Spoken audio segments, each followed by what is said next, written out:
ഭക്ഷണം മാത്രം പോരാ, ഞങ്ങൾക്ക് അന്തസ്സും വേണം. 118 വർഷങ്ങൾക്ക് മുൻപ് ന്യൂയോർക്കിലെ തെരുവുകളിൽ 10,000-കണക്കിന് സ്ത്രീകൾ ഉറക്കെ വിളിച്ചു പറഞ്ഞു, ബ്രെഡ് ആൻഡ് റോസസ്. ജീവിക്കാനായി അന്നം വേണം, പക്ഷേ മനുഷ്യനായി ജീവിക്കാൻ അന്തസ്സും ആദരവും വേണം. ബ്രെഡ് ആൻഡ് റോസസ് എന്ന ഒരു മുദ്രാവാക്യത്തിലാണ് ഇന്നത്തെ പെൺകരുത്തിന്റെ ചരിത്രം തുടങ്ങുന്നത്. വിവേചനത്തിനെതിരെയുള്ള ഈ പോരാട്ടം ഇന്നോ ഇന്നലെയോ തുടങ്ങിയതല്ല. BC 3-ാം നൂറ്റാണ്ടിൽ റോമിലെ സ്ത്രീകൾ വിലക്കുകൾക്കെതിരെ തെരുവിലിറങ്ങിയിട്ടുണ്ട്. 1911 ജെയിംസ് ഓപ്പൺഹൈം എഴുതിയ കവിതയിലൂടെയും 1912 വിഖ്യാതമായ ടെക്സ്റ്റൈൽ സമരത്തിലൂടെയും ഈ മുദ്രാവാക്യം ലോകമേറ്റെടുത്തു. അതിൻ്റെ കനലുകൾ ആളിപ്പടർന്നാണ് 1975 ഐക്യരാഷ്ട്ര സംഘടന മാർച്ച് 8 അന്താരാഷ്ട്ര വനിതാ ദിനമായി പ്രഖ്യാപിക്കുന്നത്. താലിബാൻ ഭരണത്തിന് കീഴിൽ അവകാശങ്ങൾക്കായി പോരാടുന്ന അഫ്ഗാൻ സ്ത്രീകളുടെ ചെറുത്തുനിൽപ്പിനെക്കുറിച്ചുള്ള ഡോക്യുമെന്ററിക്കും ഇതേ പേരാണ്, ബ്രെഡ് ആൻഡ് റോസസ്. ലോകത്തിന്റെ ഏത് കോണിലായാലും അന്തസ്സുള്ള ജീവിതത്തിനായുള്ള സ്ത്രീയുടെ പോരാട്ടം ഇന്നും തുടരുന്നു എന്നാണ് അത് നമ്മെ ഓർമ്മിപ്പിക്കുന്നത്. ഇന്ത്യൻ ഭരണഘടനയുടെ താളുകൾ മറിച്ചു നോക്കൂ.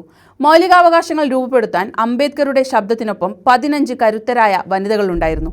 അതിൽ 3 മലയാളി നാമങ്ങൾ സുവർണാക്ഷരങ്ങളാൽ എഴുതി ചേർത്തിട്ടുണ്ട്. അമ്മു സ്വാമിനാഥൻ, ആനി മസ്ക്രീൻ, ദാക്ഷായണി വേലായുധൻ.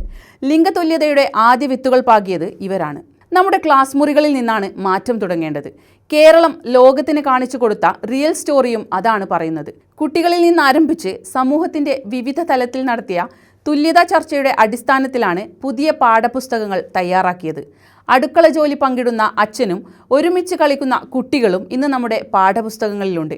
കാണാപ്പണികളിൽ തളയ്ക്കപ്പെട്ട അമ്മമാരെ ഭരണഘടനാ പദവിയോടെ നമ്മുടെ കുട്ടികൾ ആദരിക്കാൻ പഠിക്കുന്നു. പക്ഷേ അപ്പോഴും ഒരു ചോദ്യം ബാക്കിയാണ്.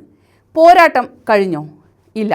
വസ്ത്രത്തിൻ്റെ പേരിലും മുടിയുടെ പേരിലും മേക്കപ്പിൻ്റെ പേരിലും നടത്തം, ഇരുത്തം, അങ്ങനെ ഒട്ടുമിക്ക എല്ലാത്തിൻ്റെയും പേരിൽ ഇന്നും സ്ത്രീകൾ വിചാരണ ചെയ്യപ്പെടുന്നു. ഈ AI കാലത്തും സൈബർ വേട്ടയാടലുകൾ കൂടുന്നു. അതിക്രമങ്ങൾക്കെതിരെ 1 മണിക്കൂറിൽ ശരാശരി 51 പരാതികൾ ഉയരുന്ന ഈ ലോകത്ത് സമത്വം എന്നത് ഇന്നും ഒരു സ്വപ്നമാണ്. അതുകൊണ്ട് തന്നെ ഈ വർഷത്തെ മുദ്രാവാക്യവും പ്രസക്തമാണ്. എല്ലാ സ്ത്രീകൾക്കും എല്ലാ പെൺകുട്ടികൾക്കുമായി അവകാശങ്ങൾ, നീതി, പ്രവർത്തനം. നേടാനായി നൽകാമെന്ന ക്യാമ്പയിനിലൂടെ നമുക്ക് ഈ മാറ്റത്തിന് തുടക്കമിടാം. നിങ്ങളുടെ വീട്ടിൽ, ജോലിസ്ഥലത്ത്, പൊതു ഇടങ്ങളിൽ അവിടെ സമത്വമുണ്ടോ എന്ന് ഉറപ്പുവരുത്തുക. ഇല്ലെങ്കിൽ അത് ചോദിച്ചു വാങ്ങണം. ബ്രെഡിനും റോസിനും വേണ്ടിയുള്ള ആ സമരം നമ്മൾ തുടരണം. നമ്മുടെ അവകാശമാണത്. ഓരോ വനിതാ ദിനവും മനുഷ്യൻ്റെ അന്തസ്സ് ഉയർത്തിപ്പിടിക്കാനുള്ള ചുവടുവയ്പ്പാകണം.